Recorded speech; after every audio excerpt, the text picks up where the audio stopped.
اعوذ باللہ من الشیطان الرجیم بسم اللہ الرحمن الرحیم قل للذین كفروا إن ينتهوا يغفر لهم ما قد سلف وإن يعودوا فقد مضت سنة الأولين۔ اے پیغمبر، جن لوگوں نے کفر اپنا لیا ہے ان سے کہہ دو کہ اگر وہ باز آ جائیں تو پہلے ان سے جو کچھ ہوا ہے اسے معاف کر دیا جائے گا، اور اگر وہ پھر وہی کام کریں گے تو پچھلے لوگوں کے ساتھ جو معاملہ ہوا وہ ان کے سامنے گزر ہی چکا ہے۔ وَقَاتِلُوهُمْ حَتَّى لَا تَكُونَ فِتْنَةٌ وَيَكُونَ الدِّينُ كُلُّهُ لِلَّهِ فَإِنِ انْتَهَوْا فَإِنَّ اللَّهَ بِمَا يَعْمَلُونَ بَصِيرٌ۔ اور مسلمانوں، ان کافروں سے لڑتے رہو یہاں تک کہ فتنہ باقی نہ رہے اور دین پورے کا پورا اللہ کا ہو جائے۔ پھر اگر یہ باز آ جائیں تو ان کے اعمال کو اللہ خوب دیکھ رہا ہے۔ وَإِن تَوَلَّوْا فَاعْلَمُوا أَنَّ اللَّهَ مَوْلَاكُمْ نِعْمَ الْمَوْلَى وَنِعْمَ النَّصِيرُ۔ اور اگر یہ منہ موڑے رکھیں تو یقین جانو کہ اللہ تمہارا رکھوالا ہے، بہترین رکھوالا اور بہترین مددگار۔ وَاعْلَمُوا أَنَّمَا غَنِمْتُم مِّن شَيْءٍ فَأَنَّ لِلَّهِ خُمُسَهُ وَلِلرَّسُولِ وَلِذِي الْقُرْبَى وَالْيَتَامَى وَالْمَسَاكِينِ وَابْنِ السَّبِيلِ إِن كُنتُمْ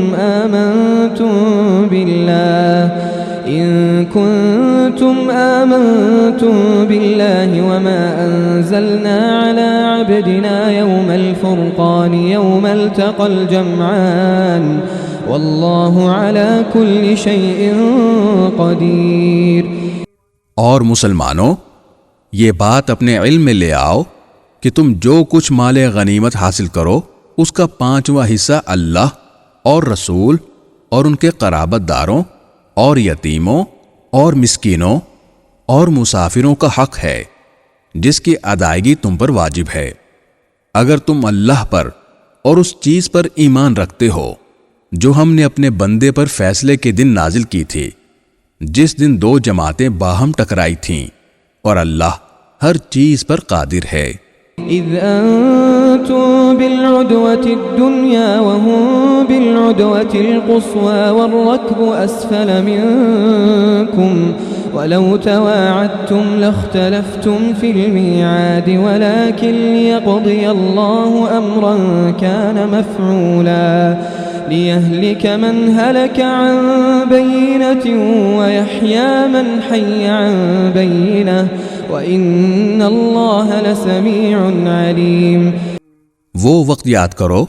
جب تم لوگ وادی کے قریب والے کنارے پر تھے اور وہ لوگ دور والے کنارے پر،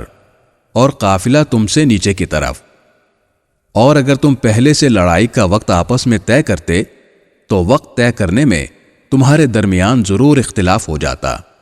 لیکن یہ واقعہ کہ پہلے سے طے کیے بغیر لشکر ٹکرا گئے اس لیے ہوا کہ جو کام ہو کر رہنا تھا اللہ اسے پورا کر دکھائے، تاکہ جسے برباد ہونا ہو وہ واضح دلیل دیکھ کر برباد ہو، اور جسے زندہ رہنا ہو وہ واضح دلیل دیکھ کر زندہ رہے، اور اللہ ہر بات سننے والا، ہر چیز جاننے والا ہے۔ اذ يريكهم الله في منامك قليلا ولو أراكهم كثيرا لفشلتم ولتنازعتم في الأمر ولكن الله سلم إنه عليم بذات الصدور۔ اور اے پیغمبر، وہ وقت یاد کرو جب اللہ خواہ میں تمہیں ان دشمنوں کی تعداد کم دکھا رہا تھا، اور اگر تمہیں ان کی تعداد زیادہ دکھا دیتا تو اے مسلمانوں تم ہمت ہار جاتے اور تمہارے درمیان اس معاملے میں اختلاف پیدا ہو جاتا، لیکن اللہ نے تمہیں اس سے بچا لیا، یقیناً وہ سینوں میں چھپی باتیں خوب جانتا ہے۔ وَإِذْ يُرِيكُمُوهُمْ إِذِ الْتَقَيْتُمْ فِي أَعْيُنِكُمْ قَلِيلًا وَيُقَلِّلُكُمْ فِي أَعْيُنِهِمْ ليقضي الله أمرا كان مفعولا وإلى الله ترجع الأمور. اور وہ وقت یاد کرو کہ جب تم ایک دوسرے کے مد مقابل آئے تھے تو اللہ تمہاری نگاہوں میں ان کی تعداد کم دکھا رہا تھا اور ان کی نگاہوں میں تمہیں کم کر کے دکھا رہا تھا تاکہ جو کام ہو کر رہنا تھا اللہ اسے پورا کر دکھائے، اور تمام معاملات اللہ ہی کی طرف لوٹائے جاتے ہیں۔